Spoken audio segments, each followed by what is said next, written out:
Alizaliwa msimu wa mwaka 1909. Je, unamjua ni nani? Na unataka kumjua kiundani zaidi? Basi kaa kwa kutulia. Huenda kama si leo, hata mwakani ipo siku jina lako litatukuzwa. Si tu kwa kutajwa, hata mabango tutabandika. Kwenye hii dunia leo kuna watu wanafanya vitu vizuri sana, ila huwa ngumu kuwasifia. Siku wakifanya vibaya huwa tunanyakua sauti zetu na kutowatakia mema kwenye maisha yao ya soka kiujumla. Leo utaenda kufahamu historia ya Yusuf Dunia Lwenge.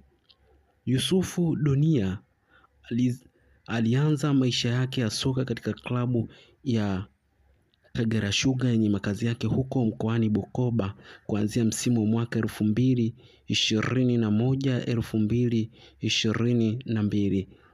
Lakini mwamba huyu alishawahi kucheza katika klabu ya Gwambina msimu wa mwaka 2021 baada ya kuonesha kiwango bora cha kuvutia msimu wa mwaka 2021 katika klabu ya Gwambina. Vilabu mbalimbali vilitaka kuinasa saini yake. Hatimaye akabahatika kujiunga na klabu ya Geita Gold yenye makazi yake huko mkoani Geita. Ilikuwa msimu wa mwaka 2023-24. Lakini mwamba huyu msimu wa mwaka 2022-2023 alishawahi kucheza katika klabu ya Kagera Sugar yenye makazi yake huko mkoani Bukoba.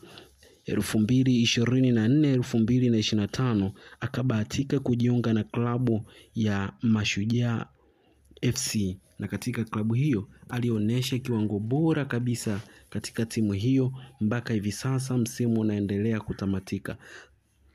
Swali, je, watu wengi wanajiuliza msimu huu unaenda kutamatika 2025, mwamba huyu atasalia katika klabu hiyo au ataenda kutafuta marisho kwenye klabu nyingine? Hii ni Simulizi Dhahiri TV.